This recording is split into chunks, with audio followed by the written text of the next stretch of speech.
Sejam muito bem-vindos ao Pod Classe A, o podcast onde a gente conversa com empresários que querem escalar, construir marcas fortes com resultados. E nós estamos aqui mais uma vez, fingindo que estamos fazendo um podcast, mas estamos fazendo uma mentoria, porque hoje a convidada é super especial, uma pessoa que a gente admira muito, que vem de uma empresa que a gente admira muito. Mas antes de apresentá-la, quero apresentar aqui meu digníssimo sócio da Vida dos Negócios. Bruno Paiva, mais uma vez aqui, sendo o co-host desse podcast. Como a Giza comentou, hoje a gente vai fazer realmente uma mentoria. Tô muito ansioso pra gente bater esse papo, né? Ela é uma pessoa que é uma executiva, uma CEO, que a gente quer extrair o máximo possível pra vocês e pra gente também. E a Gi agora vai apresentar a nossa convidada de hoje. Maria Isabel Junqueira Fonseca Antonini é CEO da G4 Educação EdTech com um ecossistema de soluções empresariais. Na companhia desde 2022, quando entrou como sócia e CFO, a executiva foi responsável por liderar o crescimento da empresa de 52 milhões, gente, para 317 milhões, isso em 2 anos. Sua posição anterior foi como CEO da Singu, marketplace de beleza que foi vendido para a Natura em 2020. Eu acompanhei esse feito maravilhoso. Formada em engenharia industrial pela Universidade Federal de Minas Gerais, é mineirinha também, com MBA executivo em finanças pelo INSPER, além de cursos de especializações pela FGV, nas áreas de administração e negócios, banco e planejamento estratégico. Misa possui um portfólio, no seu portfólio, experiências em empresas como o Grupo GPA, Itaú e CEMIG. Gente, vocês estão entendendo? Que currículo! Que currículo é esse? Dava pra ter resumido, hein? Não precisava. Não precisava de tanto, mas, tem a gente mostrar, tem que valorizar, né? São muitos anos, muita experiência. Seja muito bem-vinda, Misa. Obrigada, gente. Prazer estar aqui. Obrigada pelo convite. E vamos lá, vamos bater um papo legal. Vamos começar pelo começo, né? Vamos falar um pouquinho aí sobre como você iniciou essa carreira como executiva. Como foi esse início para você, Misa? Eu sou formada em engenharia de produção, né? Então, eu venho de uma trajetória mais técnica. Então, quando eu me formei, eu já queria seguir uma trajetória financeira. E como eu tinha feito a engenharia para ter uma visão um pouco mais ampla, mais sistêmica, mais de processos, eu olhei as minhas oportunidades. Eu tinha passado em alguns processos de trainee aqui em São Paulo e eu escolhi vir para o banco, para o Itaú Unibanco, como uma forma de entender um pouco melhor o sistema financeiro, o mercado financeiro. E é interessante porque quando eu trabalhei em banco, isso foi em 2011, era uma época que, acredite ou não, a gente chamava táxi colocando a mão assim, esticando a mão na rua. Não tinha bancos digitais, não tinha Uber, não tinha todas essas facilidades, não tinha iFood, que você pede sua comida hoje por um aplicativo. Então, quando eu trabalhei em banco, no mercado financeiro, era totalmente diferente. Não é muito tempo atrás, 2011, 2010, não é um outro mundo, né? Mas era muito diferente. Então, eu entrei no mercado financeiro em outro momento. Foi muito importante, porque foi uma escola para mim. Eu brinco que eu comecei como trainee, depois fiquei na área de relações com investidores. E eu brinco que uma das métricas mais relevantes que a gente divulgava no conference call, que era aquela conferência de resultados trimestral, era o número de agências, para você ver que era outro mundo mesmo. Completamente. Exato, diferente. Mostrava pujança, mostrava poderio econômico, você ter muita agência no banco. Hoje é uma vergonha, porque é CAPEX alto, OPEX alto, o cliente entra puto, sai mais puto ainda. Exato. Assim, todo mundo perde. A empresa perde porque é caro manter aquilo ali. O cliente perde porque a experiência é péssima, não à toa, como o Nubank nasceu, né? Que o Davi Vélez e a Cris Junqueira sempre contam essa história. Foi da experiência que o Davi teve aqui, que é colombiano, teve aqui no Brasil, que nasceu a ideia do Nubank. Então, era outro mundo, mas foi uma escola muito boa, né? Me desenvolveu muito esse olhar financeiro também, que complementava um olhar técnico que eu tinha adquirido na faculdade. Então, foi uma experiência interessante. Depois eu fui para varejo, justamente porque nessa época, como o banco era uma estrutura muito engessada, era um transatlântico que para fazer qualquer coisa é muito devagar, muito moroso. Eu queria um pouco mais de dinamismo, acho que faz parte do meu perfil esse dinamismo, essa resiliência, essa adaptabilidade, flexibilidade muito grande. Então, eu estava buscando isso daí quando eu saí do banco e aí eu fui para varejo, que aí é o polo oposto, né? Aquela maluquice, apesar de ser o Grupo Pão de Açúcar, que já era uma empresa muito grande na época, era uma maluquice, né? A gente acha que... Não, completamente... Acho que deve ser bem diferente, não é? Quando você vê nesses cenários, assim. Muito, muito. E o varejo, a demanda, a ação, ela vai de semana para semana, de mês para mês, né? Você olha, demanda diariamente. Então, eu fui para o Grupo Pão de Açúcar, participei da incorporação da Nova, que era o braço de e-commerce, a Cenova, né? Que era o braço de e-commerce do grupo. E depois eu saí, fui fazer um período sabático na França. E aí, fiz trabalho voluntário lá. E quando eu voltei para o Brasil, eu conheci o Thales, que tinha fundado a Singu há relativamente pouco tempo. Estava precisando de alguém para ser CFO lá, para tocar a parte de estruturação financeira da empresa. E aí eu fui como sócia e CFO da Singu. Isso foi quando, Misa, que você entrou na Singu? Isso foi início de 2018. Eu voltei para o Brasil final de 2017, aí a gente se conheceu num jantar de um instituto que eu faço parte, o IFL. E aí eu entrei no início ali de 2018, que também era um cenário de empreendedorismo bem diferente do que a gente tem hoje e bem diferente do que a gente viu ao longo dos últimos anos. Então, você pega ali, logo antes da pandemia, que a gente tinha um cenário de empreendedorismo, de valuations imensos, irreais, né? Era o WeWork sendo vendido como empresa de tecnologia, era valuation de capa de jornal que não se sustentava. Quando você analisava o modelo de negócio. Mas por quê? O dinheiro estava muito barato, a liquidez estava muito fácil no mercado. IPO sendo feitos, né? IPO sendo feito de forma descriteriosa. E aí, então você tinha aquele cenário ali, mas quando eu entrei na Singu, era muito diferente, ainda era tudo mato. Então, mas assim, enfim, quando o dinheiro ficou mais caro, aí bateu a pandemia, o dinheiro ficou mais caro, recurso mais escasso, aí como Warren Buffett fala, né, quando a maré baixa que a gente vê quem tava nadando pelado. Aí vem layoff, vem aquelas reestruturações todas. A gente vendeu a empresa para a Natura, a gente assinou no início de 2020, logo antes da pandemia. Bem perto. Nossa, foi. A gente começou a negociação com... Essa história é muito boa, porque a gente começou a negociação com a Natura ali em julho de 19. Essas operações, elas são muito longas, né?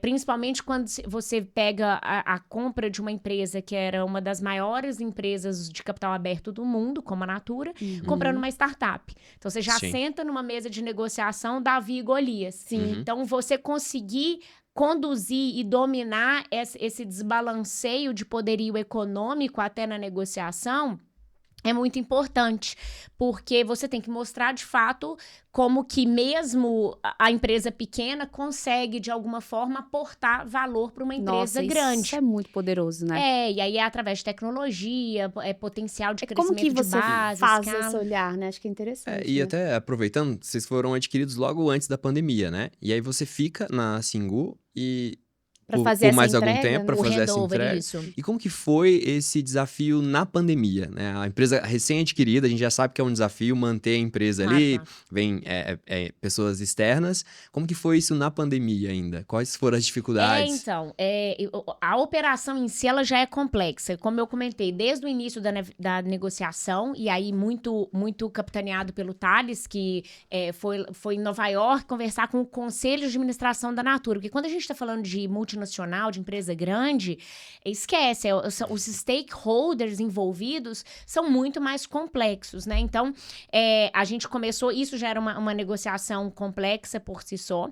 Quando a gente constrói uma operação de M&A, você tem o business plan da empresa individual e você tem um business plan que você premissa ganhos de sinergia. É onde a empresa menor fala, olha, eu sou muito menor que você, eu inclusive queimo caixa, porque a maior parte das startups queima caixa mesmo, mas eu trago esse potencial de crescimento da sua marca, de capilaridade. No caso da Natura, as nossas profissionais se tornariam um canal de distribuição para a Natura, porque cada profissional que está executando um serviço de beleza, você coloca uma revistinha da Natura na mão dela, esquece, é canal, é ponto de venda, né, o PDV. Sim.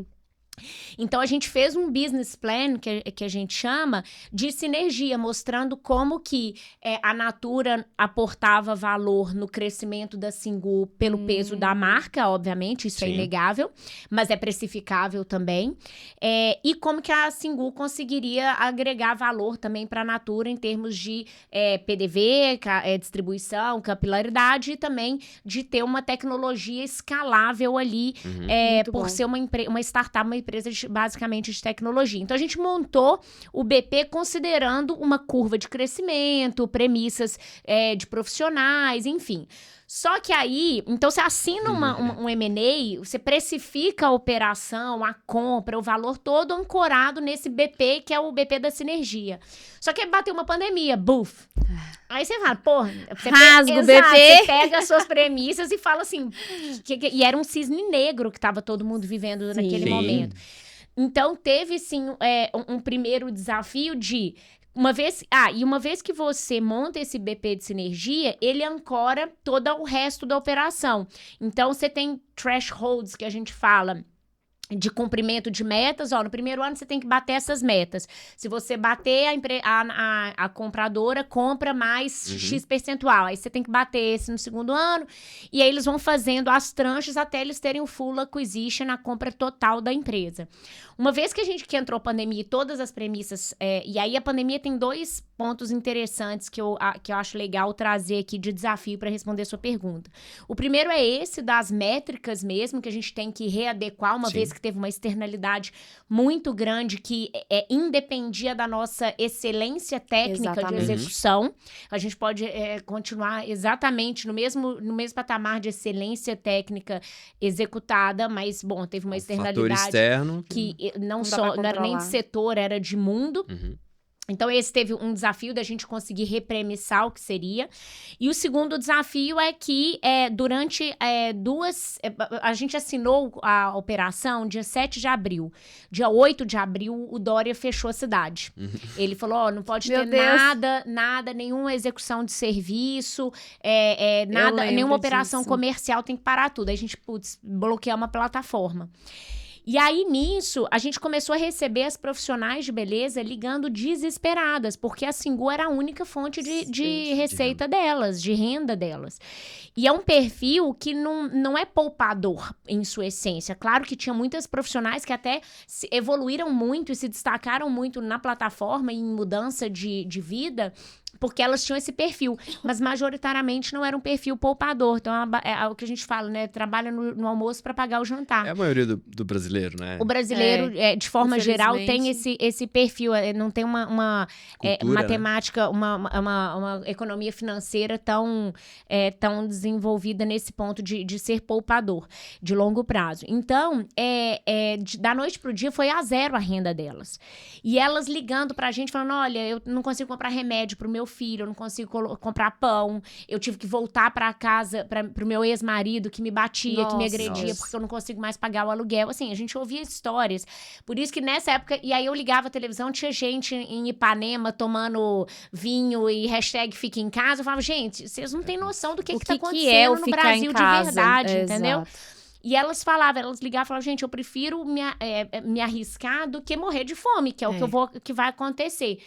Então, durante 3 semanas, a gente ficou com a plataforma 100% suspensa e teve uma coletiva de imprensa que eles estavam dando quase todo dia coletiva de imprensa, né? E aí, em uma coletiva de imprensa, bem en passant, o Dória, algum jornalista falou assim, mas não pode nenhum vizinho ir na casa do outro, fazer um cabelo, ajudar, conversar e tal. Ele falou assim, se for de 1 para 1, serviços de 1 para 1, não tem problema, né? Só usar os equipamentos e tal. Nessa hora que a gente assistiu, a gente gravou a tela, mandou pro advogado e falou assim, isso daqui é suficiente para ancorar a tese de que a gente pode liberar a plataforma? Ele falou, pode. Vai dar briga, mas se der briga, a gente consegue usar isso, porque ele falou que serviços individuais poderiam ser executados entre amigos e tal. Bom, se pode entre amigos, se o vírus não mata amigo, não mata cliente e profissional, né? Então, nisso, a gente reativou a plataforma.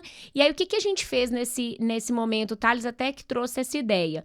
A gente realmente, genuinamente, queria proteger quem fosse grupo de risco. Porque, de fato, o ponto de que existe uma segmentação entre quem era extremamente suscetível e perigoso ao vírus e quem era uma população saudável, economicamente ativa, que poderia trabalhar, existia essa segmentação ancorada em ciência, em análise técnica. Só que a gente queria, de fato, proteger essas pessoas, que de fato, eram um grupo de risco. Então, o que a gente fez? A gente liberou, a gente rodou uma pesquisa com todas a nossa base para entender quais... podia ter um grupo de risco por causa de idade, por causa de alguma doença específica, bronquite, bronquiolite, sei lá, pneumonia. Todo mundo que tinha alguma fragilidade de saúde, a gente segmentou esses dois grupos. E aí, o Thales falou assim, já sei. As pessoas que são saudáveis, a gente permite voltar a trabalhar, né? Porque elas têm que trabalhar por vontade própria, a gente não obriga ninguém a trabalhar. E elas querem trabalhar, então elas retornam a atender pela plataforma. E uma marketplace, como vocês conhecem, ela funciona pelo take rate. Então, cada serviço executado, o Uber é assim, Rappi, Log e a Singu, obviamente. A cada serviço executado e o cliente paga, uma grande parte vai para o profissional, porque esse é o modelo de negócio das marketplaces, e um take rate, que é um share desse serviço que vai para a empresa que intermediou esse serviço, que no caso era a Singu. E aí o Thales falou assim, vamos deixar as pessoas que são saudáveis voltar a atender, porque elas precisam trabalhar e elas podem trabalhar. E cada serviço que elas executarem, o que é delas, elas vão voltar a ter renda. E o que viria para a Singu, nós abrimos mão e direcionamos para as profissionais que são um grupo de risco e que a gente quer que fique em casa protegida. Porque esse grupo a gente concorda que deveria se isolar. O que não dá para passar uma régua igual para todo mundo, sem levar em consideração essas nuances, e não à toa a economia sofreu tanto em todos os países. Então, a gente protegia dessa forma as profissionais que eram um grupo de risco, que elas estariam recebendo alguma renda, né, de alguma forma, não estaria zero. E as profissionais que eram saudáveis, elas voltavam a trabalhar e movimentar a economia até para elas. Isso funciona. Aí a gente implementou. Só qual que era o problema disso? Tinha uma parte que era a Singu enquanto empresa. A gente tinha folha para pagar. Tinha acabado de assinar um contrato, tinha que entregar algumas metas. Então, eu falei, olha, é uma brilhante... O Thales, ele sempre traz as ideias brilhantes e eu executo. Resolve execução. Porque, de fato, a nossa composição, ela funciona tão bem por isso. Ele traz as ideias, porque, de fato, ele tem isso muito, muito forte nele. E eu falo, não, beleza, me dá o problema e eu te dou o como. E aí, ele me deu, eu falei assim, vamos entrar em contato com a Natura. A Natura se posiciona sempre como uma empresa ESG, que se preocupa com as pessoas. O S de ESG é social. Então, vamos levar isso como um problema para ela e falar, cabe a você a decisão. Não vamos bater alguns thresholds do BP, porque... óbvio, teve uma queda de demanda ali natural ao momento, e também porque a gente está tomando conscientemente a decisão de abrir parte da receita da Natura para poder direcionar, da Singu, para poder direcionar para essas profissionais. E aí eles compraram a ideia e falaram, não, vamos seguir, porque de fato era um negócio que naquele momento ninguém sabia muita coisa, o que ia ser, quanto tempo ia durar. E aí a gente implementou, então a gente conseguiu ajudar da forma como pudemos, né, as profissionais, continuar movimentando ali para elas a renda, que elas já contavam com isso. E aí, nisso, o G4 já tinha sido fundado, foi em 2019 que nasceu o G4. Então, no período que a Natura, que a gente tinha que fazer o handover da companhia, a entrega da companhia para a Natura, que eram 2 anos. 2 anos. Isso, de 2020 a 22. Era esse período. Eu assumi como CEO da Singu e o Thales veio se focar mais no G4, porque era um negócio que também nasceu como uma ideia e de deu repente muito certo. gerador de caixa desde o início, começou a crescer muito e muito rápido. Ele já estava demandando muito da energia, da atenção dele. Eu assumi a Singu como CEO durante o período de earnout, que a gente chama, e ele ficou focado no G4. E aí, quando chegou ali perto de 2022, no meio do ano, que a gente já sabia que no final do ano a gente terminava a entrega da empresa e eu ia começar a pensar no meu próximo passo, o Thales começou a falar, vem pro G4, também tô precisando de uma CFO. Quando ele me chama, eu sei que já tá precisando organizar a casa. Sabe? Então, ele me apresentou o modelo de negócios, fazia muito sentido, economicamente falando, o G4, quando a gente fala de empreendedor, empresário, eu acho que isso é legal porque conecta muito com o público de vocês. A gente tem o microempresário, que eu falo que é a tia do dog da esquina, que vende dog. Esse perfil de microempresário, ele muitas vezes vai para Senac, Sebrae, Senai, esses cursos mais técnicos.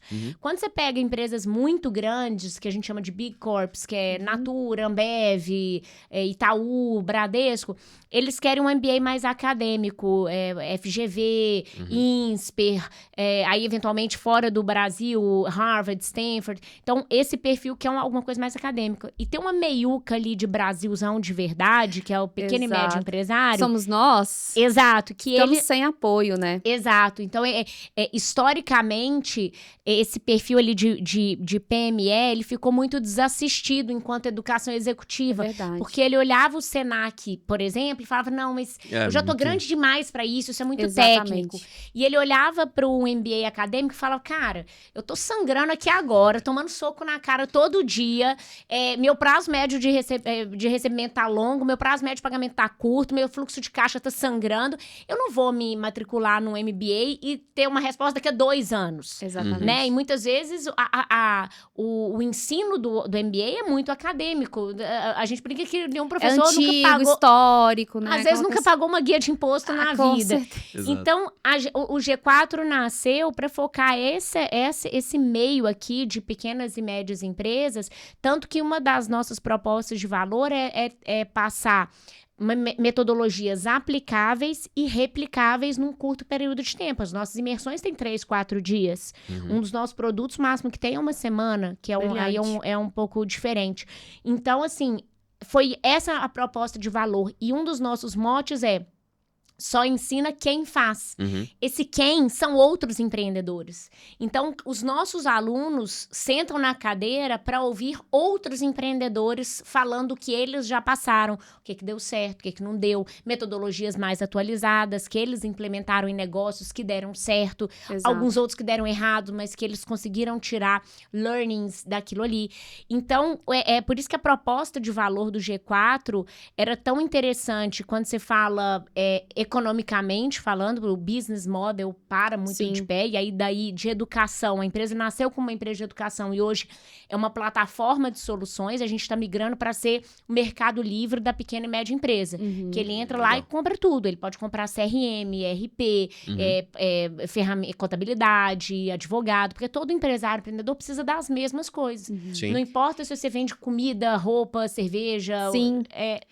E a gente vê muito, a gente até tava falando sobre isso, né? Porque onde a gente vai, com quem a gente senta para conversar, alguns alunos nossos, alguns clientes que já passaram pelos treinamentos, a gente que já teve contato várias vezes com a G4, é unânime o quanto a empresa é amada, o quanto ela caiu no gosto mesmo desse empresário.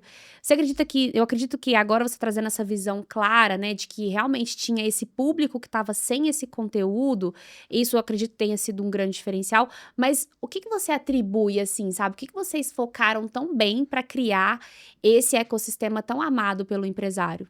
Eu acho que são 2 grandes pontos, assim. O primeiro é gerar valor de verdade, porque senão, de novo, nada se sustenta. Não adianta falar assim, eu me diferencio do curso técnico por isso e do MBA acadêmico por isso e não entregar valor de verdade. E só nesse ponto, complementando, eu já vi muita conversa, assim, de 2 pessoas, já fez G4? Já, e todo mundo fala, é bom, vai, faz. Sabe? É unânime. Eu nunca vi alguém falar, não gostei, não foi pra mim. Sempre exato. essa mesma resposta. É por isso a gente Foram fala vários. de ter fãs, né? Não ter clientes, é ter fãs. É muito da Disney, vem isso, a Apple vem isso. Você tem que criar fãs, uma legião de fãs, porque de fato eles vão ser bons canais de aquisição, né? De retenção e tal. Então, tem o primeiro ponto que é de fato gerar valor. E o segundo ponto é viver na verdade. Isso é um dos nossos valores internamente, é viver na verdade, que é de fato vender pro cara alguma coisa que ele precisa. Não vamos vender coisa que ele não precisa, e não é porque a gente é bonzinho, é ONG, não. É o que a Ayn Rand falava da virtude do egoísmo. Se a gente vende o produto certo para a pessoa certa, para o empresário correto, no momento de trajetória dele correto, o que vai acontecer é isso. Ele vai sair falando melhor e, segundo, ele vai recomprar. Então, retroalimenta todo o meu ecossistema e me permite tornar o que a gente chama de... A nossa missão enquanto planejamento estratégico é se tornar o conselheiro confiável do pequeno e médio empresário. E esse conselheiro confiável, ele parte da premissa que o que eu indicar para esse cara, ele vai comprar. E pode não ser produto que esteja diretamente no meu portfólio de educação, por exemplo. Não à toa a gente tem agora o G4 Tools, que é isso. É falar, olha, pode ser, se você está precisando de um RP, eu não vou desenvolver enquanto G4 lá a tecnologia do RP.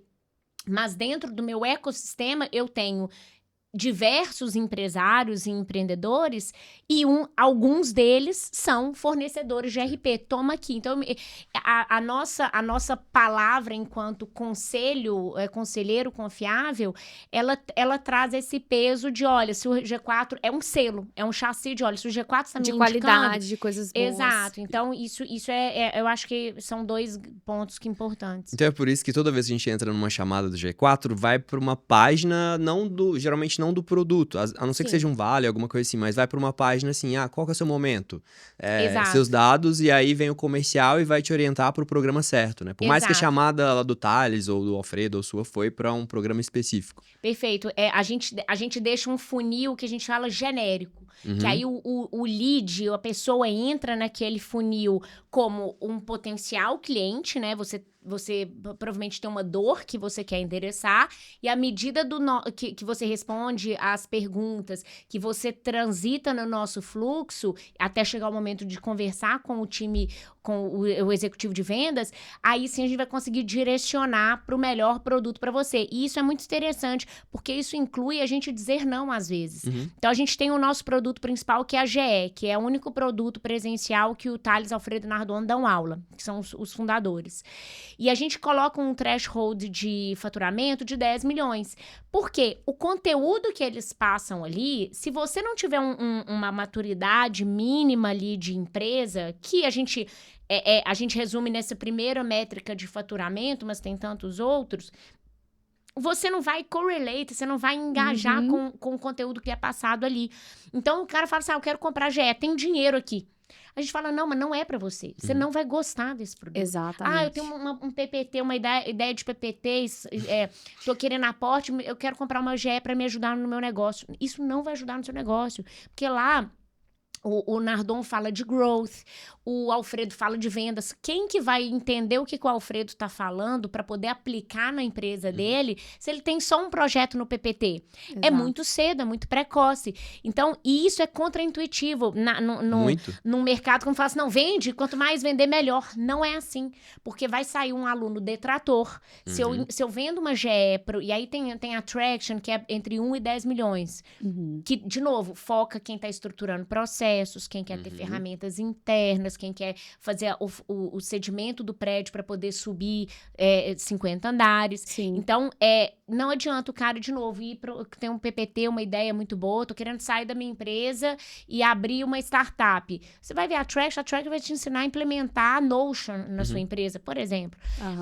não vai fazer sentido. Você provavelmente vai sair dali detrator. E você tá certa, porque não era pro seu momento. Então, isso eu acho que é um dos nossos pontos de fortaleza, é a gente viver na verdade. E isso inclui, inclusive, poder dizer não quando não faz sentido para a pessoa. No nosso mercado, a gente tem falado muito, né, sobre sair do amadorismo e ir para o profissional. Porque a gente encontra no dia a dia, a gente que é de e-commerce, de marketplace, a gente encontra muito aquele perfil de vendedor que já tem bons resultados. A pessoa já está vendendo 3, 4 milhões todos os meses dentro de marketplace, dentro do e-commerce, mas ainda não tem uma postura de profissional naquele mercado, de pensar em equipe, processos, ferramentas.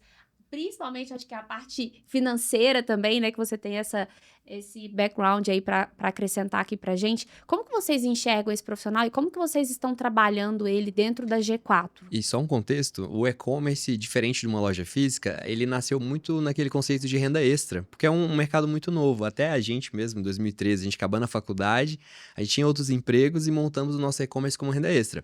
Só que hoje isso não funciona mais. A gente vê que, assim como você vai montar uma loja, você precisa de um vendedor, você também precisa trazer alguém para te ajudar. Não dá para ser só o embalador, a gente fala barriga no balcão, não dá para ser mais só isso. Então, acho que contextualizando, né, o que essa pessoa precisa, que está ali nesse faturamento, né, 1 a 3 milhões, como a gente comentou, para realmente estruturar uma empresa e crescer de forma sustentável, sem morrer no processo. A gente vê muito cliente morrer no processo. Sim, claro. Eu acho que estruturar ferramentas e processos internos que te permitam, como eu comentei, subir o prédio. A Attraction, que é esse outro produto que eu falei, de 1 a 10 milhões, é para pegar esse perfil.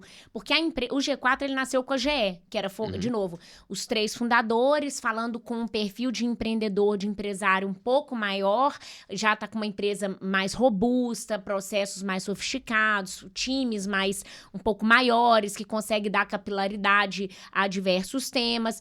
E aí a gente começou a identificar uma demanda latente desse perfil que fala assim, cara, tudo bem, eu ainda não tenho 10 milhões, mas eu tô aqui struggling para poder sair porque eles alcançam o que a gente chama de platô. Cresce ali 1 milhão e fala assim, nossa, eu até tenho demanda. Outro dia uma aluna nossa falou assim, eu até tenho demanda, mas eu parei de divulgar no meu Instagram porque eu não consigo atender a demanda. Eu falei, gente, mas é o rabo abanando o cachorro. Eu não vendo mais, não é porque não tem cliente, eu não vendo mais porque eu parei de divulgar. E por que eu parei de divulgar? Porque eu não tenho empresa para entregar. Então, você tá resolvendo o problema errado. Exato. Você resolveu o problema, você segurou sua demanda. É uma solução de problema, mas é errado. Você deveria, é o contrário. E é pior, né? É a pior solução. Você resolveu errado o problema. Porque ela tratou a consequência. A consequência é, não consigo entregar um volume maior de pedido. O que ela concluiu? Vou diminuir a origem do pedido, a demanda do pedido. Em vez dela... Aí eu falei, tá totalmente errado. Você tem que estruturar a sua operação interna de forma que te permita atender demanda, porque você tá com um problema bom na mão. Pessoas querem comprar o que você tem a oferecer no preço que você tem a oferecer. Então, ou você puxa o preço um pouco mais para cima para poder testar essa demanda, aumentar a lucratividade, poder contratar, expandir a sua operação, ou você estrutura, se o preço está adequado, a estratégia de pricing ali está adequada e é um problema de entrega, você precisa estruturar internamente. Então, a gente criou um produto justamente para isso, porque, e aí eu gosto de... Tem 2 pontos interessantes para te responder. O primeiro é isso de ensinar empresários, empreendedores que estavam nesse platô ali, batendo num teto de capacidade de entrega ou de qualidade, porque fez o que essa menina não fez. Não, eu vou continuar aceitando essa demanda e eu meio que vejo como que eu entrego. Aí atrasa, ou entrega peca em qualidade, se é serviço e tal. Então, é para pegar essas pessoas que estavam nesse platô ou estavam patinando para poder alcançar o próximo nível porque não tinham os processos corretos, as pessoas corretas. Nesse perfil, nesse momento de empresa, a gente fala que é muito o empresário, o empreendedor bombeiro. Ele apaga incêndio todo dia. Né? E aí ele não consegue olhar para frente para poder... Não consegue vestir o chapéu de gestor, né? De gestor, de pensar a estratégia, porque ele não consegue, ele tá ali tão absorvido no incêndio do dia a dia que ele não consegue levantar a cabeça e olhar lá para frente. Só que o que a gente tenta explicar para esse empresário, para esse empreendedor é que o incêndio de curto prazo você deveria conseguir delegar. Se você tem as pessoas certas, Boa. claro. A estratégia você não delega, porque a estratégia é sua, você é dono da empresa, você é fundador, você é presidente, você é o que for. Então, isso é indelegável. Só que como ele não monta o time com as pessoas corretas que lhe permitam delegar e descentralizar, ele sacrifica o que ninguém mais vai fazer, porque ele não vai contratar um administrativo, ele fala, pensa na estratégia enquanto eu tô pagando incêndio. Só que ele pode fazer o contrário, se ele traz as pessoas certas. Então, resumindo para você, eu acho que é o primeiro ponto, processos, ferramentas e pessoas. Então, esses 3 pontos para esse empresário romper o platô de que está segurando o crescimento dele ou que está absorvendo ele nos incêndios de dia a dia. E a gente vê hoje o pessoal, o empresário, né, na verdade, ele tem muito receio de contratar. E eu vejo que a grande missão do G4 ali, né, é fazer com que entregue mais emprego, gire a sociedade, né, e as pessoas estejam mais engajadas aí com as empresas. E a gente vê que tem esse... Acho que é Como que cultural equilibra também, né? isso, Pelo né? menos, vou falar o meu contexto. Eu cresci meu pai falando, cuidado, abrir empresa é difícil, é muito imposto, contratar é muito imposto. Então a gente vem, né, com essa mentalidade, embora, se a gente for olhar... Errado ele não tava, né? Mas se a gente for olhar a mão de obra no Brasil, se a gente comparar com outros países, em dólar, dolarizar tudo, não é tão caro assim, né? Acho que talvez seja até um mito que a gente tem, né? Uma crença limitante que a gente escuta desde criança, pelo menos de onde eu vim foi assim, que talvez limite essa parte da gente contratar, né? Tem dois pontos aqui. O primeiro é esse de as pessoas têm medo de contratar, e aí tem 2 vieses, que vocês dois trouxeram os 2 vieses, que é o primeiro por custo, tipo, eu não quero contratar porque vai ficar cara a minha operação. Só que contratar pode te permitir multiplicar por 10 o seu faturamento. Você prefere continuar com um faturamento de 100 e 0 de custo, ou começar a ter um custo de 10 para faturar 2.000, 5.000? Claro que se as pessoas e por isso que a premissa tem que ser de pessoas certas e posições necessárias. Você também não vai inflar a sua empresa só para ser cabide de emprego. Mas se você parte da premissa que você está contratando certo para as posições necessárias, o ganho de escala de você melhorar seu faturamento e aumentar a sua margem, sua lucratividade, ela deveria mais do que compensar. Então, aquele exemplo que eu dei da pessoa que não estava querendo... ela parou de divulgar porque ela não ia conseguir entregar. Eu falei de contratar, ela falou, não, mas vai encarecer muito minha operação. Meu marido até sugeriu que eu não fizesse, isso vai encarecer. Eu trouxe esse exemplo. Eu falei, gente, mas você contrata a pessoa para permitir muito mais, aumentar muito mais o seu faturamento. Então, acho que tem esse ponto das pessoas saírem colocar no papel mesmo quanto que você tem de projeção de crescimento versus o que vai custar essa folha. Então, acho que esse é o primeiro ponto. O segundo ponto é essa parte mais cultural. Seja o cultural da nossa cabeça, que é isso que você trouxe, de realmente, porque empreender no Brasil é muito difícil, é muito desafiador, porque a questão de impostos são muito agressivos. Não tô nem falando de imposto só de trabalho, porque isso assim, se a gente considera CLT, que eu nunca vi alguém saindo de país dos Estados Unidos falando, eu vou trabalhar no Brasil porque lá tem CLT, mas a gente vê o contrário, né, saindo do Brasil para trabalhar nos Estados Unidos porque lá não tem CLT, é muito mais flexível. Então assim, acho que a preocupação, a dor de impostos, de forma geral, é uma bola de ferro na perna, no pé do empresário, do empreendedor brasileiro, mas, ao mesmo tempo, existe algumas flexibilidades que a gente consegue, sim. É o que você falou, meu cunhado mora na Austrália.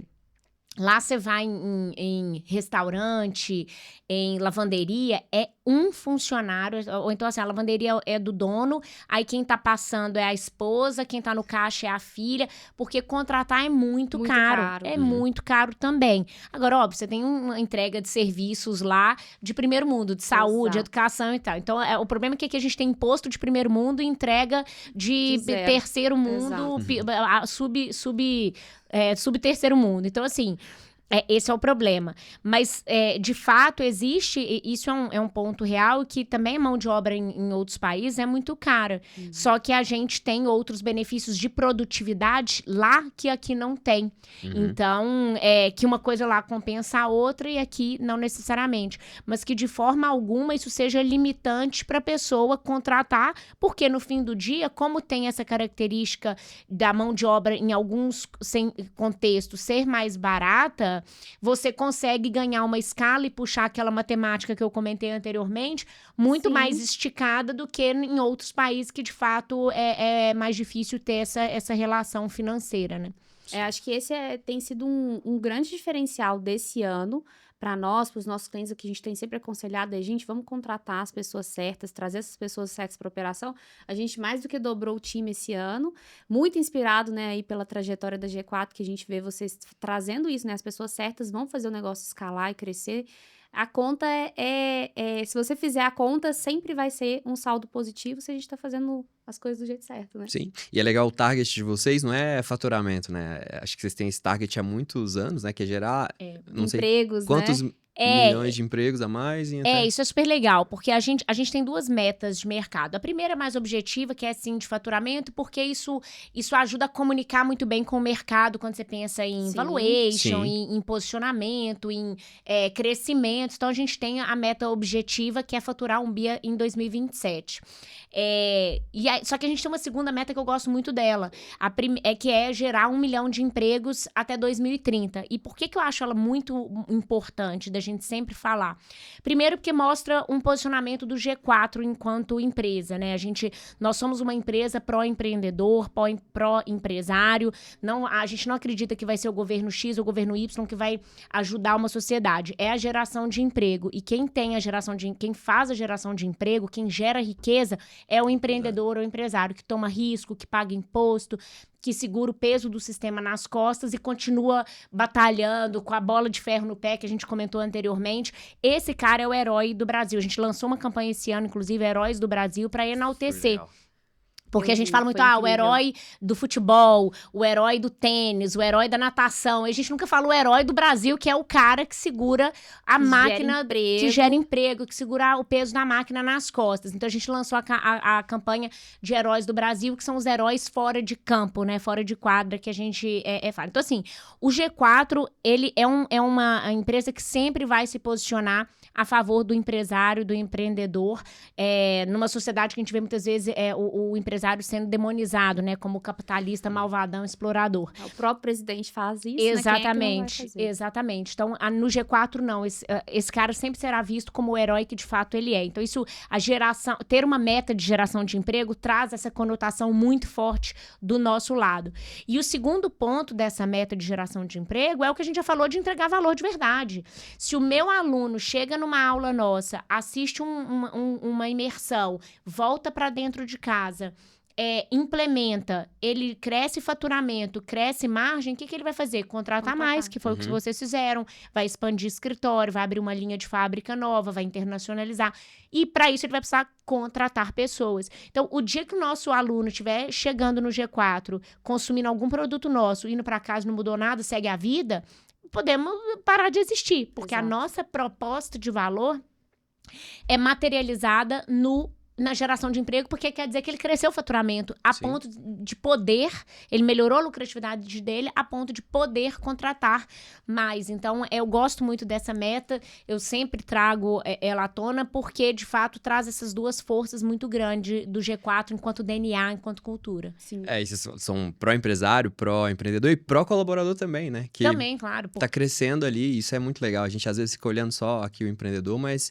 vocês estão contribuindo muito pro Brasil, né? Exato, porque, assim, de novo, né, a esquerda, ela historicamente sempre se beneficiou da divisão de categorias, né, seja patrão versus empregado, homem contra mulher, rico contra pobre, ela sempre cresceu dessa divisão. Então, e isso é super importante, porque se o empresário está crescendo, os colaboradores vão ser promovidos, vão ter novas oportunidades, vão conseguir receber salários melhores, não vai ter layoff. Então, com também, certeza, não ser demitido já é um benefício, né? Você ser mantido. Porque a gente viu uma onda de layoffs super triste. Exatamente. Na Singu, como teve o negócio da pandemia, eu contei só a parte bonita que deu certo, e eu esqueci de contar, que nessa discussão de a operação vai cair ou não vai, porque uma vez que suspendeu, que veio a pandemia, a Natura suspendeu todas as operações de M&A do mundo inteiro. E aí a nossa foi a única que eu falei assim, gente, se vocês suspenderam, não é que a gente vai suspender por 6 meses, quebrou a empresa, a gente tem 2 meses de caixa. Então, a gente teve que fazer uma readequação naquele momento ali da folha, a gente demitiu 100 pessoas. E eu fiz questão de demitir uma por uma, olhando nos olhos das pessoas. Porque todo mundo me falou assim, não, manda um e-mail, pede pros líderes, fala com os líderes, e os líderes falam com as pessoas. Eu falei, gente, o mínimo que eu posso fazer é ter a dignidade de olhar no olho das pessoas e explicar o que tá acontecendo. Sim. E fazer foi o pior dia da minha vida, porque isso é difícil demais. Nenhum empreendedor gosta, nenhum empresário gosta de mandar pessoas embora. É muito ruim, é um outro ser humano ali. E principalmente porque não foi desqualificação, não, foi uma situação que a empresa foi obrigada, né, praticamente a fazer. Exato. Então, assim, e aí você tem que lidar com diferentes reações, porque você tem a pessoa que chora, você tem a pessoa que tem um problema pessoal grande que te traz ali, você tem a pessoa que fica com raiva e sai batendo porta, que te xinga. Você tem que aprender a ter uma gestão ali emocional das pessoas e sua também, pra você conseguir navegar em todas as reações, porque não é a culpa da pessoa, mas também não é sua no momento que você... como eu falei, nenhum empresário acorda falando, nossa, hoje eu tô afim de demitir alguém. Pelo contrário, ele aceita essa dura realidade, seja porque no meu caso tinha a externalidade da pandemia e tudo mais, seja porque não conseguiu segurar o faturamento, o imposto tá sufocando ele vai ter que demitir, reduzir. Então ninguém gosta disso. Então isso é um ponto que você trouxe que é super importante lembrar que a prosperidade do empresário, do empreendedor, é a prosperidade da sociedade também. Sim. Né? Enquanto se a gente fala que a nossa meta é gerar 1 milhão de empregos, você pega uma média aí de famílias de 3, 4 pessoas, sei lá, tem gente que tem 7, tem gente que tem 1. Se a gente ajudar a gerar 1 milhão de empregos, quer dizer que tem 3 a 4 milhões de pessoas consumindo educação melhor, saúde melhor, viajando, tendo lazer, sei lá, fazendo o que quiser, trocando de carro.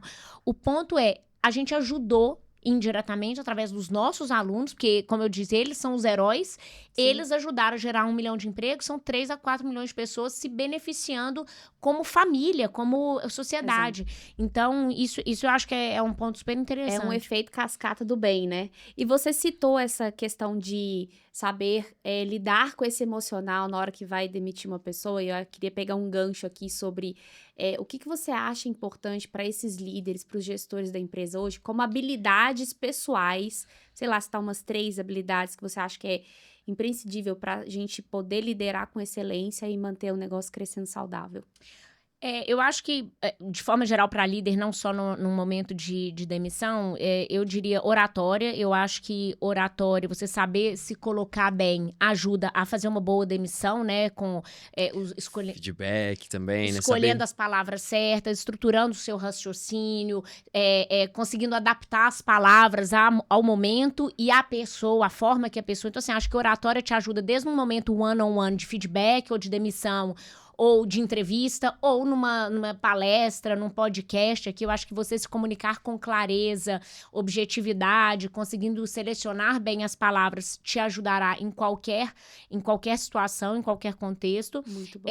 Um outro ponto, eu acho que é ter calma, né, tranquilidade, assim, é um conjunto de experiências de anos que te dá isso. Às vezes eu abro caixinha no Instagram, eu digo que é um estudo antropológico, que vem de tudo. E aí, às vezes, vem uma caixinha assim, quero ser CEO, o que eu preciso fazer? Mas, gente, um negócio, assim, primeiro, eu me preocupo que uma pessoa ache que é uma resposta de uma caixinha. De um tweet de 140 caracteres que vai te dar isso e que seja tão simples. Agora, claro, tem os comportamentos, que é isso que você tá falando, quais são os comportamentos que você deve desenvolver, buscar desenvolver, mas também uma trajetória de experiências. Então, esse dia de ter que demitir 100 pessoas me deu uma bagagem que hoje não tem nada que eu não possa falar, que eu não consiga falar de alguma forma. É verdade. Qualquer mensagem dura eu vou conseguir, com qualquer interlocutor. Se eu estiver falando com o presidente sabe, dos Estados Unidos, ou se eu estiver falando com a moça do café, eu vou conseguir falar do mesmo jeito, porque a exposição a diferentes situações de complexidade te dá esse repertório para conseguir adequar as mensagens, então assim, não, você tem, muitas vezes o líder tem medo de dar feedback duro, ou tem dificuldade em passar mensagens duras, que é sempre só dar notícia boa e ser o amigo e tal. Não tem nada hoje que eu não consiga falar, mas como é que você conversa? Eu transito muito com os sócios, né? Os três, que são muito diferentes entre si. Nós, enquanto sociedade, a gente precisa conseguir falar tudo que precisa ser falado. Sim. Aí as pessoas perguntam, nossa, mas como é que é? Sempre ficar fazendo, Mimimi, um rodeio ali todo. Exato, como é que é lidar no dia a dia com o Nardon, com o Thales, com o Alfredo? Gente, normal. Mas por quê? Porque eu tenho um repertório de experiências muito diferentes na minha vida, na minha trajetória, que me trouxeram essa calma e essa tranquilidade para adaptar o discurso. Então, acho que você pediu 3, né? Eu te dei oratória, dei calma e acho que empatia também, né? Para, de novo, conseguir colocar do lado da mesa, do outro lado da mesa e adaptar a mensagem, inclusive adaptar a sua reação à reação da pessoa. Como eu falei, quando você demitir 100 pessoas no mesmo dia, é pesadíssimo. Assim, é um negócio que é uma descarga emocional altíssima. E você tem que ter empatia para reagir bem, independente da reação do outro, porque a pessoa também não tem controle. É igual começar a tocar incêndio aqui no prédio, o alarme de incêndio, tem gente que paralisa, tem gente que vai salvar, tem gente que vai sair correndo, nem sabe para onde, tem gente que vai salvar quem paralisou, vai voltar para pegar o cachorro e o bebê. Cada um, a gente não sabe a reação de cada um e não é no controle deles. Então, você ter empatia do outro lado da mesa, seja para um feedback duro, para uma demissão, para falar por que a pessoa não foi contratada, porque também você chega num shortlist de candidatos, você vai ter que dizer não para 2, para 3, para falar que pegou 1. Essas outras pessoas, elas tinham criado uma expectativa naquilo dali. Acho extremamente importante isso. Então, eu acho que... questão de você dar o feedback, explicar o porquê. Para Então, equipe. É uma coisa que eles pedem muito também, né? Eu tenho notado isso nessa sessão de contratações que a gente está fazendo esse ano, que quando a gente pergunta, né, para o funcionário, para essa pessoa que está vindo para a equipe, o que eles gostariam de receber da empresa é muito essa questão do feedback. É quase unânime, né? Feedback. É quase unânime. Então, isso é muito importante, porque antigamente, quando eu trabalhei, eu cheguei a ser CLT, a gente não tinha isso, né? Esse feedback do lado de lá do empresário para cá, se a gente estava indo bem, se não estava, né? E acho que isso é uma coisa muito importante hoje para eles. É legal você trazer esse ponto, que assim, lá no G4, a idade média da empresa é 28 anos. Considerando que eu tenho um pouquinho mais que isso, pela matemática, você imagina... 30 mais? Você imagina que tem gente com menos. Então, tem muita gente que é primeiro emprego, muita gente nova. Nós somos uma empresa com uma veia meritocrática muito grande. A gente vende muita meritocracia, a gente vive muita meritocracia. Então, o que acontece? Muitas vezes, a pessoa que é muito boa tecnicamente, ela cresce rápido. Porque pela meritocracia, olhando resultados, ela cresce muito rápido. Só que a parte de gestão de pessoas, de soft skills, que eu comentei anteriormente, que depende muito de bagagem, de experiências, de vivências, ela não acompanha na mesma velocidade. Então, o que a gente identificou no ano passado é que a gente tinha muita gente de liderança, no nível de liderança, mas que não tinha tido esse tempo suficiente de preparo para estar numa cadeira de liderança. E aí isso acaba reverberando nos liderados que ele tem. Então, a gente implementou, ano passado, uma academia de liderança, que é uma jornada de capacitação do layer ali de middle management, que seria coordenador, gerente, head, com vários capítulos do que a gente precisa desenvolver enquanto líder. E aí, e assim, óbvio, tem coisa que, de novo, é viver, mas a gente está tentando catalisar essa curva, seja por capacitação, por cursos e tudo mais. Cases, né, que já aconteceu com outras pessoas. Exato. E até abrir para eles tirarem dúvida, o que eu faço numa situação dessa, né? Eu vivi isso daqui, ele trazer e aí os outros também contribuírem. Então, a gente fez essa academia de liderança e dos capítulos dessa academia de liderança era feedback. Era dar feedback. Era como que você estrutura um feedback bem feito. Porque tem aquelas jargões, né? O feedback, sanduíche, bom, ruim e bom. Assim, Não é bem assim, né? Eu já ouvi de tudo. Começa com bom, depois termina com ruim, depois começa com ruim, termina com bom. Exato. Então, assim, a gente tentou desmistificar essas coisas e criar, né? Desmistificar no sentido de que não existe uma verdade absoluta, cada um vai trazer uma metodologia, mas que existe, sim, um framework mínimo que você tem que estabelecer para também não ficar as pessoas indo pro polo oposto, falando assim, já que não tem o hambúrguer, não tem o não sei o quê, eu vou fazer do meu jeito. Só que esse fazer do meu jeito, para uma liderança que for muito júnior, ele vai falar assim, eu tenho que dar duas, três mensagens só para cumprir o horário e tal. Então, a gente criar, como que a gente passa esses frameworks básicos, mínimos, para eles darem. Uma reunião de one-on-one que pode não ser... O feedback acaba estando dentro de uma reunião de one-on-one, mas o one-on-one pode ser também para tocar o bumbo ali da semana, né? O que você tinha se proposto, planejamento, como que tá, o que você vai fazer na próxima semana. Então, foi bem legal essa academia de liderança, porque a gente quer ajudá-los a navegar nessa outra, porque tecnicamente é indiscutível que eles são. Caso contrário, eles não teriam sido, pelas métricas objetivas, chegado numa posição de liderança. Mas isso não te torna um líder necessariamente, né? Só porque você está na cadeira de liderança não te torna um líder automaticamente. Opa, fui promovido, agora eu sou líder. Não. Você foi promovido, agora você aumentou sua responsabilidade, né? Exato. E como que foi? Agora eu quero puxar a sardinha aqui para as mulheres, porque eu sei que você, Misa, tem 3 filhos, né? 3 filhos? Isso. Como que foi para você chegar nessa liderança, ocupar esse cargo, né? Ser tão eficiente como, né? 30 minutos de conversa aqui, a gente já vê que você é mega eficiente.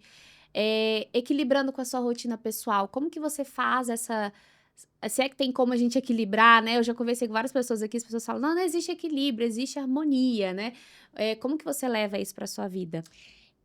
De forma prática e objetiva, eu garanto planejamento, assim, eu sou muito organizada com agenda, sou muito diligente, porque eu sei que cada sim que eu tô dando é um não que eu estou dando, seja para um papel ou para outro. Então, eu acho que a forma objetiva de responder essa pergunta é planejamento e as ferramentas que te permitam conciliar todas as suas obrigações no dia. Então, essa é a resposta prática. A resposta, talvez não tão prática, é um pouco emocional do negócio, que é o que você está pensando, como é que você concilia o equilíbrio, os papéis. Primeiro, que eu também não acho que tem equilíbrio, é um desequilíbrio equilibrado, então vai ter semana que eu vou ser 30% mãe, 70% CEO, vai ter semana que eu vou ser 70% mãe, 30% CEO, e que é normal, e é como que eu entendo que isso faz sentido e que isso é a harmonia dos poderes ali, né? O equilíbrio dos papéis, das figuras. E genuinamente saber que você tá fazendo o melhor em cada um dos seus papéis. E não é, eu tô fazendo o meu melhor no sentido etéreo, bonitinho, não. É garantir que você esteja sendo melhor, né? Então, quando você tá com os seus filhos, com o seu marido, no seu papel de pessoal da PF, você esteja ali de corpo e alma, aproveitando aquele momento. E quando você está no seu papel profissional, que você entregue a excelência necessária que o seu papel profissional exige. Mas, acima de tudo, o que eu sempre falo, também, de novo, quando eu abro caixinha do Instagram, isso vem muito. Nossa, como é que você chegou onde você chegou, sendo mulher e tal. Eu falo, gente, eu não me preocupei com isso. Eu não coloquei foco e atenção nisso. Então, às vezes, eu tô fazendo uma reunião, eu filmo no Instagram, no Stories, assim, aí eu recebo aquela enxurrada. Por que você é a única mulher? Aí eu respondo, não sei, não reparei. Eu não percebi. Aí eu falo, gente, para de colocar a atenção no lugar errado. Exatamente. Foca em acordar mais cedo que os outros, dormir mais tarde, trabalhar, treinar. É igual atleta de alta performance, atleta olímpico. Treina mais do que os outros, se capacite, estude. Agora, características secundárias que não importam, tira isso do foco de vocês, senão vocês vão ficar colocando foco...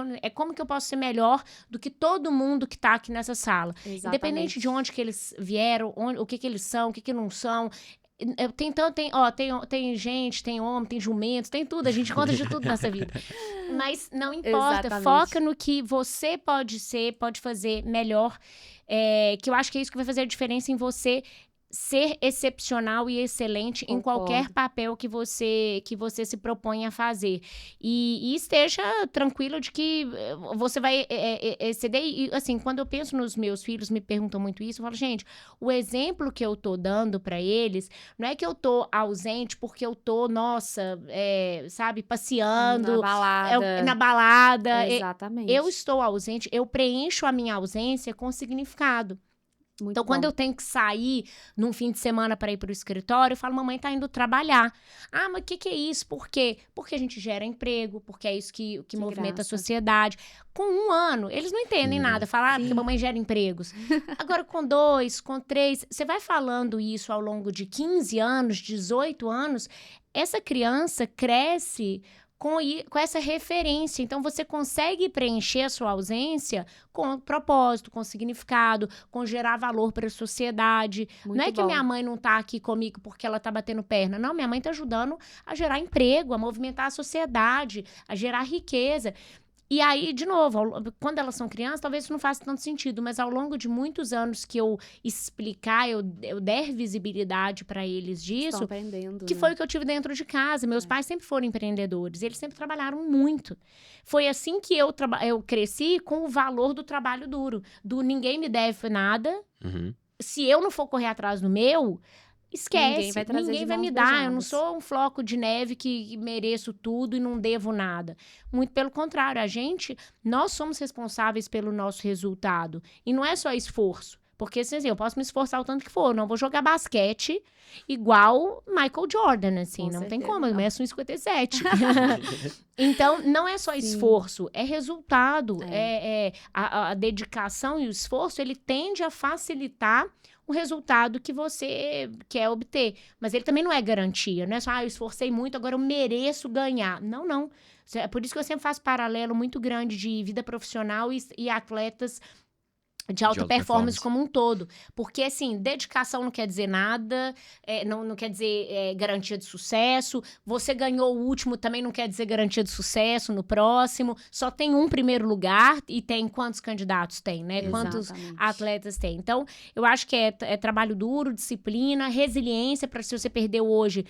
Pega um atleta de Olimpíadas. Se ele perde hoje, é só daqui a 4 anos que ele tem uma chance de talvez... perder de novo ou ganhar. Exato. Mas são ciclos muito longos. Você imagina a resiliência emocional de um atleta de Olimpíadas. Putz, por causa de 1 milésimo de segundo eu perdi. O que eu fiz nos últimos 4 anos. E agora ele vai começar a treinar mais 4 anos para Então, são ciclos muito longos. Por isso que eu falo, eu sempre comparo muito com atleta de alta performance, porque a resiliência emocional de um atleta... é milésimo de segundo que faz a diferença entre o primeiro e o segundo lugar, gente. Não é, tipo, 1 hora. Não é um dia, né? Você falando, eu lembrei muito de um livro, eu esqueci o sobrenome dela, é Ângela, o livro Garra, não sei se você já leu.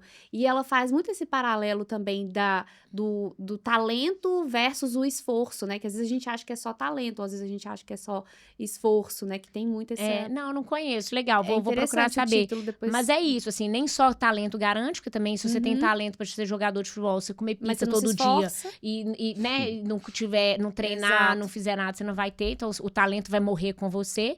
E nem só esforço, porque de fato você tem que canalizar o seu esforço no que tem chance de frutificar, né, de ser frutífero. Muito bom. Sim. Que é, por exemplo, eu posso treinar muito, mas eu não, assim, é melhor eu já partir do princípio que eu não vou conseguir. Sim. E é isso, é canalizar onde que você vai estar na sua zona de potência para extrair, é igual uma alavanca, né? Você coloca pouco esforço e aí coloca... Muito bom esse paralelo de alta performance, né? Tem alguma rotina, alguns hábitos que você aconselha para os empresários, para os liderados também, que pode trabalhar mais essa performance?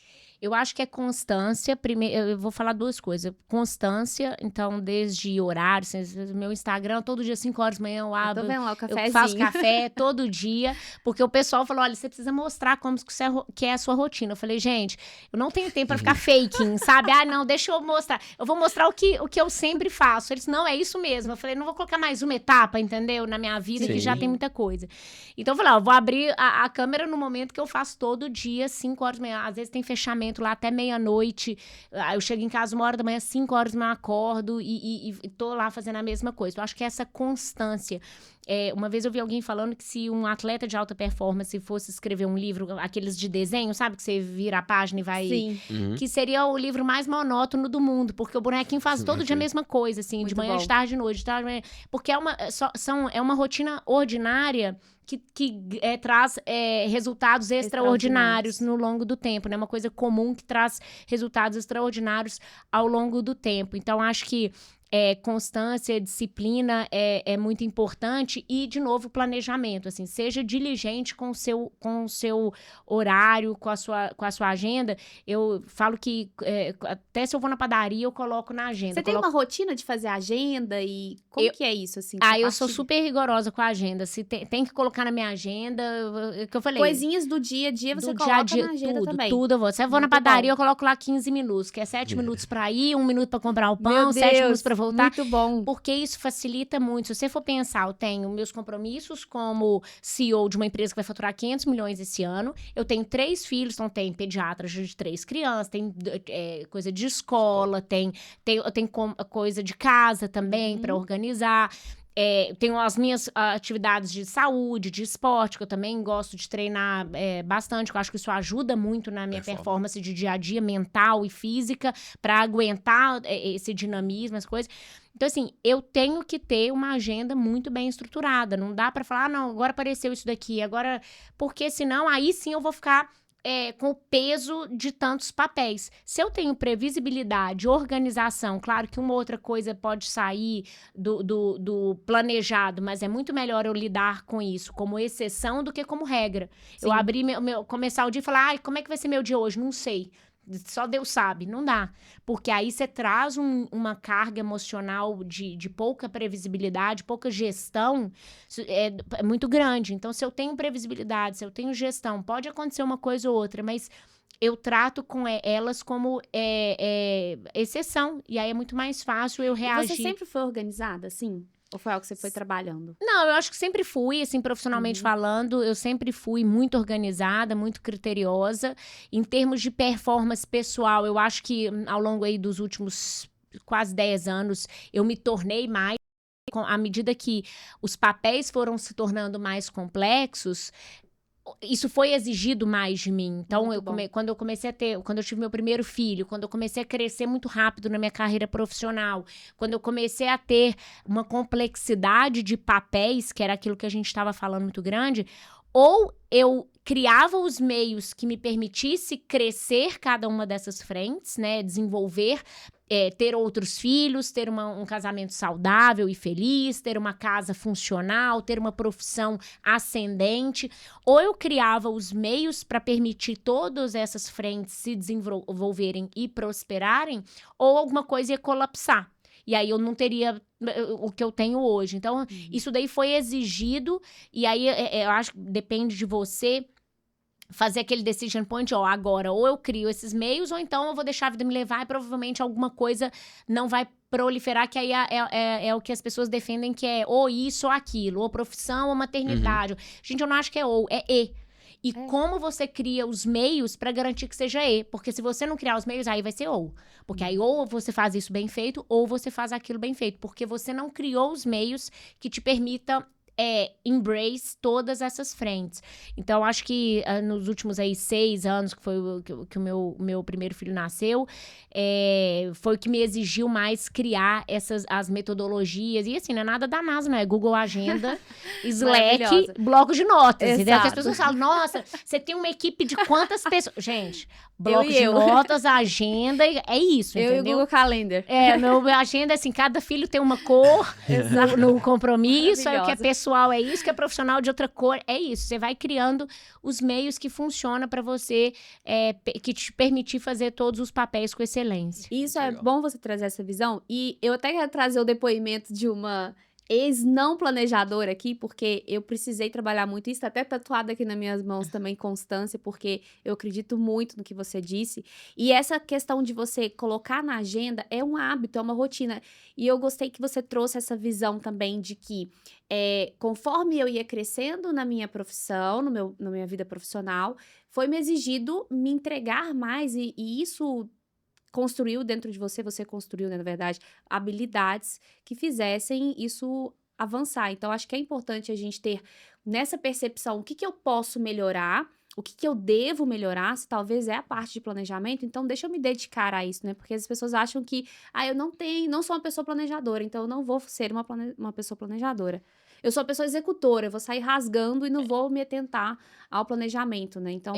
eu acho que são 2 pontos, né? A primeira é que a pessoa, às vezes, é vítima da própria crença limitante, que você comentou. Então, aquela síndrome de Poliana, né? Nossa, eu nasci assim, vou morrer assim. Então, nossa, eu não sou planejador, eu vou morrer assim. E não, assuma a rédea da sua vida, né? Do que você precisa. Quais são os... Tem autoconhecimento suficiente para poder mitigar o que você tem de ponto negativo. E não abraça e morre afogada com ele, sabe? Então, acho que esse é um primeiro ponto. E o segundo ponto é visualizar onde você quer chegar. Então, o atleta de alta performance também, mantendo o paralelo, ele se vê campeão, ele age como um campeão antes de ser. Ele não fala assim, quando eu for medalha olímpica, primeiro lugar, eu vou começar a me alimentar bem, treinar bem. Ele já fala assim, cara, o que eu preciso fazer hoje para ser o medalha de ouro daqui a 4 anos. E ele faz consistentemente durante 4 anos, faça dia, faça sol, faça chuva, tá doente, não tá. Se você pegar a bibliografia de Michael Phelps, esses caras, o cara fala... Eu treinei todos os dias do ano, durante 4 anos, pra não sei o que, de Atenas lá. Então, assim, é a consistência de fazer o que precisa ser feito e não do que quer antes de ter. Então, o que você comentou do cargo, né?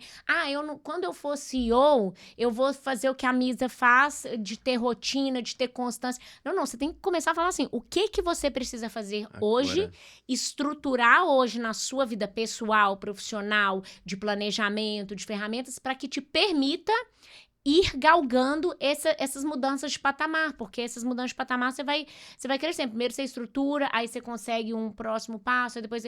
Não é isso, porque se você esperar chegar lá, você provavelmente não vai chegar, porque você não criou os meios pra isso, né?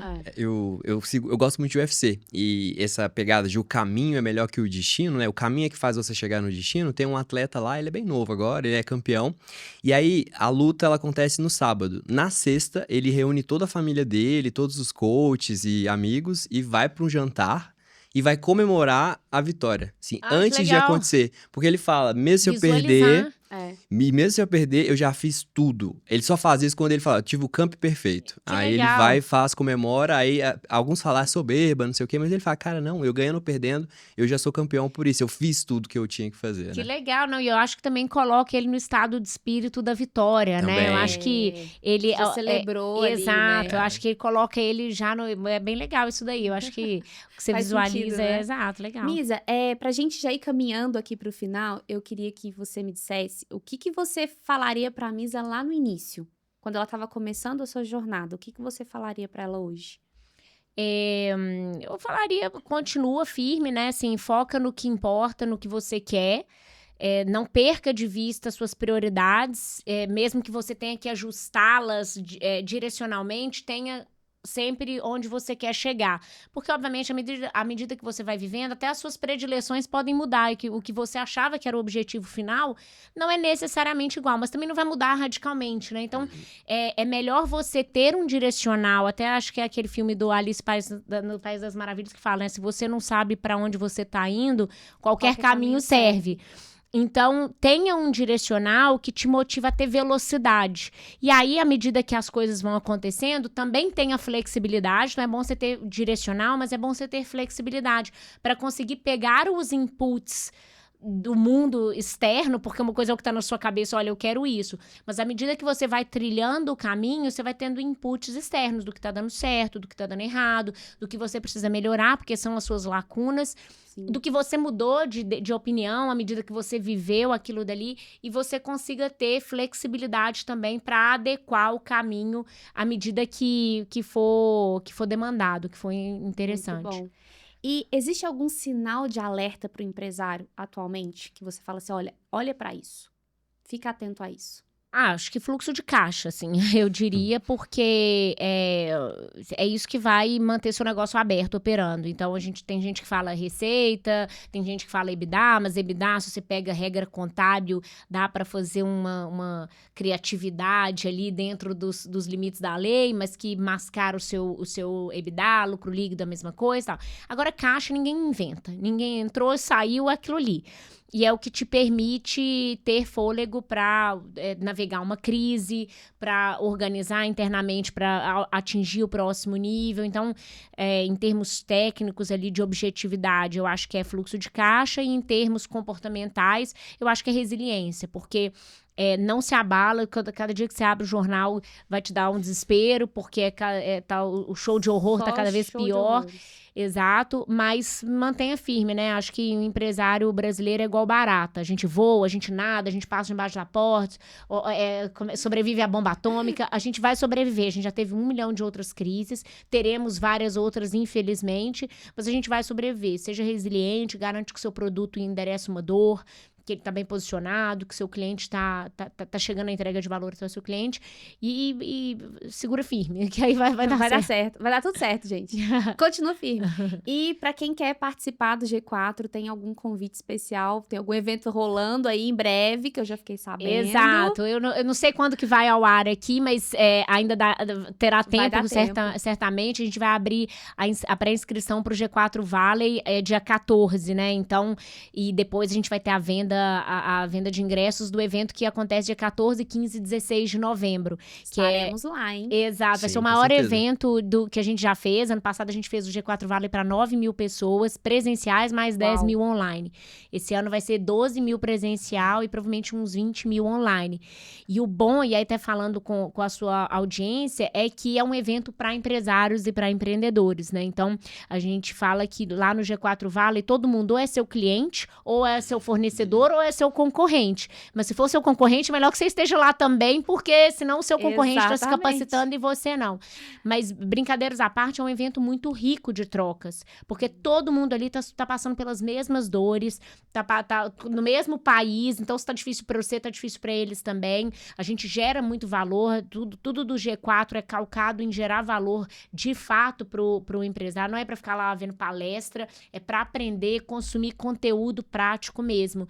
Então, o G4 Valley tem sido um evento super gratificante, assim, o retorno que a gente tem do nosso público, e esse ano vai ser dia 14, 15 e 16 de novembro. Vai ser gigante. Vamos deixar o link aqui embaixo, na descrição. Na descrição. Tá bom, vai ser um prazer ter vocês também, todo mundo da sua audiência. Com certeza. Misa, pra gente encerrar, deixa uma mensagem, aquela mensagem inspiracional, né? A Misa super prática e inspiracional pros nossos ouvintes aqui do Pod Classe A. Claro. Bom, primeiro agradecer o convite, foi um bate-papo super legal. E para vocês, eu digo, resiliência, pessoal. Tá difícil, mas a gente já teve momentos difíceis. O bom de estar ruim é que a chance de melhorar aumenta, né? Não tem como piorar muito mais. Olha só, né? Vamos ver se não tem como piorar mesmo. Mas como melhorar tem, e eu realmente acredito que ano que vem vai ser bem melhor. A gente vai ter uma mudança importante aí de cenário político, cenário macroeconômico. No fim do dia, Brasil não é um país de macro, é um país de micro. Então, mesmo com todas as dificuldades que a gente vê de indicadores macroeconômicos, o G4 está crescendo muito, os nossos alunos estão crescendo muito, porque no dia a dia o que importa é a microeconomia ali, o que você está fazendo no seu negócio dia após dia. Não se deixa abalar com os ruídos de mercado, foca no que está ao seu alcance, na sua gestão direta aí, que é o seu negócio, provavelmente. É Muito isso bom. daí, nós somos a prova viva disso. É, Né? a corrente tá contra, é só dar mais braçada e você vai conseguir sair lá do outro Exato. lado, né? Exatamente. Ó, e é isso, pessoal. Nós queremos agradecer a participação aqui na Misa. Foi realmente uma mentoria. E para você que tá aí, não deixa de se inscrever, compartilha esse episódio com outras pessoas. E a gente quer agradecer o nosso patrocinador oficial, E-Commerce Classe A. Você que quer dominar tudo sobre e-commerce, a trilha de venda, site próprio, marketplace e redes sociais. Clica aqui na descrição para você saber dos nossos próximos eventos aí também. E a gente se vê no próximo episódio. É isso. Até a próxima.